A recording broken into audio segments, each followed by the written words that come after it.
আমি যি 15টা সমষ্টি নিৰ্বাচন খেলিব খোজো সেই 15টা সমষ্টি কংগ্ৰেছৰ লগত ক্লাছ নোহোৱাকৈ বা আমাৰ অন্যান্য মিত্ৰ দলবিলাকৰ লগত কোনো ধৰণৰ সংঘাতত নোযোৱাকৈ যাতে আমি সঁচাসঁচিকৈ জিকিব পৰা সমষ্টিকেইটাহে লওঁ তাৰ কাৰণে এটা ফাইনেল সিদ্ধান্ত চূড়ান্ত সিদ্ধান্ত ল'বৰ কাৰণে ইয়াত আমি বহিছোঁ আৰু আজি সেই 15টাৰ তালিকাখন ফাইনেল হওঁ অৱস্থাত আছে চলি আছে আমাৰ সেই 15টা তালিকাখন লৈ আমি তেখেতসকলৰ লগত কাইলৈ চূড়ান্ত কৰিব খোজো আৰু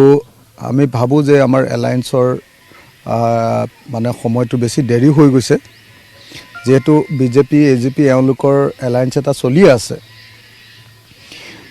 আমাৰ কিন্তু এলায়েন্স এটা চলি থকা নাই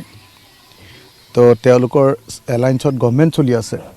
গতিকে আমাৰ কাৰণে আমি বিৰোধী দল হিচাপে আমাৰ কাৰণে অলপ দেৰি হৈছে সেইকাৰণে কাইলৈৰ ভিতৰত যাতে আমি একদম চূড়ান্ত সিদ্ধান্ত ল'বই পাৰোঁ 15জনীয়া তালিকাখন আমি 15টাতকৈ এটাও বেছি নিবিচাৰোঁ সেইখিনি কথা আজি আলোচনা হৈ গৈছে।